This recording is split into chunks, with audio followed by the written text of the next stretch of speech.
شروع کرتی ہوں اللہ کے نام سے جو بڑا مہربان نہایت رحم کرنے والا ہے۔ عورتوں میں حیض کی ابتدا کیسے ہوئی؟ کیا یہ لڑکیوں کے لیے سزا ہے؟ کیا یہ سچ ہے کہ حضرت حوا سلام اللہ علیہا کو سب سے پہلے حیض آیا جو اللہ کی طرف سے ان کے لیے سزا تھی؟ کیا حیض کی ابتدا بنی اسرائیل سے ہوئی؟ کیا بنی اسرائیل سے پہلے عورتیں حیض سے پاک تھیں؟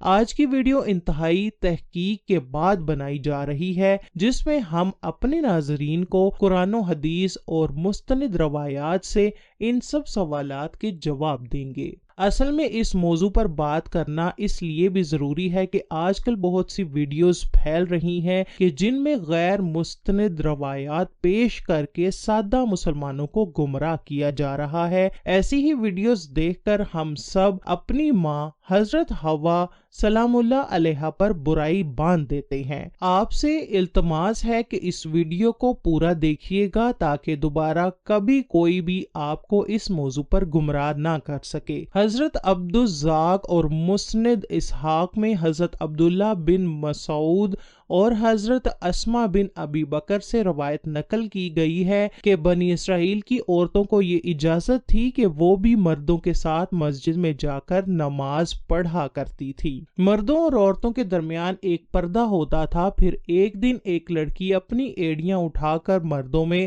اپنے یار کو دیکھنے لگی اور پھر اس نے یہ روزانہ کا معمول بنا لیا۔ اس کی دیکھا دیکھی سبھی عورتیں اپنی مسجد میں آتی اور پھر ایڑیاں اٹھا کر پردے کے اوپر سے غیر مردوں سے تاک جھانک میں لگ جاتی۔ چنانچہ ان کو مسجد میں جانے سے ایسے روکا گیا کہ ان پر حیض مسلط کر دیا گیا۔ اب کچھ لوگ اس روایت سے یہ سبق لیتے ہیں کہ حیض کی ابتدا ہی بنی اسرائیل سے ہوئی، جو کہ غلط ہے، کیونکہ مفسرین اس روایت کی تفسیر میں لکھتے ہیں کہ یہ حیض عام نہیں تھا بلکہ بنی اسرائیل کی عورتوں کو مسجد میں گناہ کرنے کی اللہ پاک نے ایسے سزا دی کہ 4 مہینے تک مسلسل صبح و شام وہ عورتیں حیض کی کیفیت میں رہیں اور مسجد میں آنا بند کر دیں۔ پھر جب اللہ پاک نے ان کی توبہ قبول کی تو یہ عذاب ان پر سے ختم ہوا۔ صحیح احادیث مبارکہ سے یہ ثابت ہوتا ہے کہ عورتوں میں حیض کی ابتدا عروض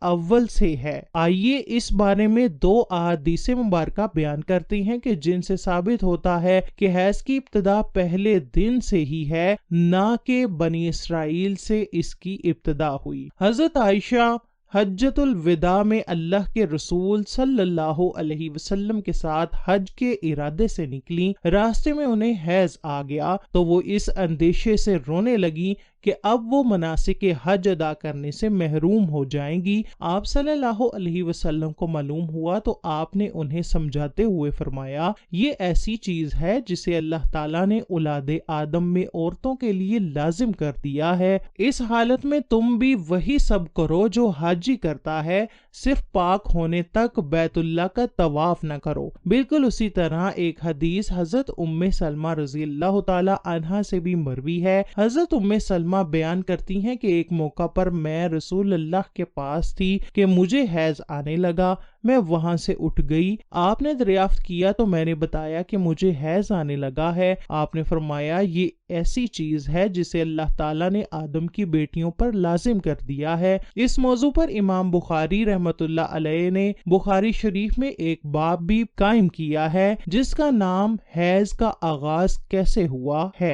امام بخاری لکھتے ہیں، حضور اکرم نے فرمایا یہ وہ چیز ہے کہ جسے اللہ نے آدم کی بیٹیوں پر لازم کیا ہے۔ امام بخاری مزید لکھتے ہیں کہ بعض لوگ کہتے ہیں کہ حیض کا آغاز بنی اسرائیل سے ہوا ہے، جبکہ اس معاملے میں نبی کریم کا ارشاد زیادہ معتبر ہے، چونکہ حضور نے فرمایا کہ اللہ نے حیض کو آدم کی بیٹیوں پر لازم کیا ہے اور اس لیے بنی اسرائیل سے پہلے بھی حضرت آدم کی اولاد میں حیض موجود تھا۔ علامہ ابن حجر عسقلانی اور فتح الباری میں بھی یہی بات ثابت کی گئی ہے کہ حیض ابتدائی تخلیق سے عورتوں کو آتا رہا ہے۔ اب بات کرتے ہیں ان روایات کی کہ جن میں یہ کہا جاتا ہے کہ حیض کی ابتدا حضرت حوا سے ہوئی اور ایسا بطور سزا ہوا۔ امام طبری رحمت اللہ علیہ سورۃ البقرہ کی آیت نمبر 25 کی تفسیر میں حضرت عبد الرحمن بن زید رحمت اللہ علیہ کی یہ روایت نقل کرتے ہیں کہ حضرت حوا کو پہلے حیض نہیں آتا تھا، ان کی تخلیق پاکیزہ ہوئی یہاں تک کہ انہوں نے اللہ کی نافرمانی کی اور ممنوع پھل کھایا جس سے ان کو جنت سے نکالا گیا، اور پھر ان کو حیض اور حمل کی سزا دی گئی۔ اور لکھتے ہیں کہ اللہ پاک نے تب فرمایا